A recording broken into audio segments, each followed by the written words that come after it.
mas piliin mong makinig pag meeting. Mas piliin mo na magsalita sila at ikaw maging audience. Fill in the cup. Because you cannot fill in the cup kung ikaw ang nagsasalita. Mas piliin mong makinig. Tama na yung mga pride natin. Why will you listen? Because you need something new.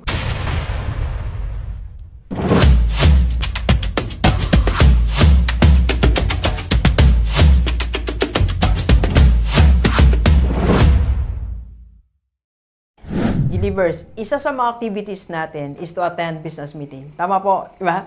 So maybe merong nag-invite sa atin or may mga association na sinalihan natin and may mga business meeting. So this meeting is a reminder. Ano ba talaga yung dapat nating mindset pag umattend tayo ng meeting para ma-maximize natin or masulit natin ang pag-attend natin ng meeting. Alright?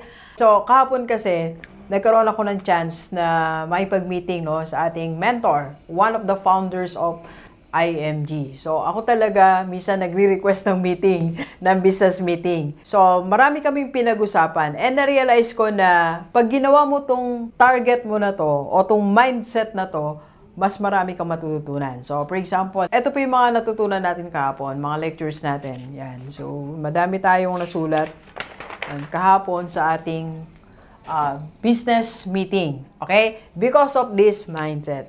So, ang target ko po when I'm attending meeting is to fill in the cup. Alright? So, sabi nga ni Oprah, everyday, dapat yan ang maging target natin. Fill in the cup. So, kailangan meron kang bagong motivations. Kailangan may bago kang matutunan. Fill in the cup. Para nun, meron kang bagong gawin. Meron kang bagong inspiration. Okay? So, paano ba natin gagawin? This is my formula po, LWA. So, while business meeting, iwasan. Okay? Bago to, iwasan mo ang magsalita ng magsalita. Okay? Dahil pag nagsalita ka ng nagsalita, wala kang matututunan. Kasi anong matututunan mo pag ikaw nagsalita? Okay? Kaya dapat you listen. Mas piliin mong makinig pag meeting. Mas piliin mo na magsalita sila at ikaw maging audience. Fill in the cup. Because you cannot fill in the cup kung ikaw ang nagsasalita. Alright? Mas piliin mong makinig. Tama na yung mga pride natin, yung mga ego natin na, why will I listen? Why will you listen? Because you need something new.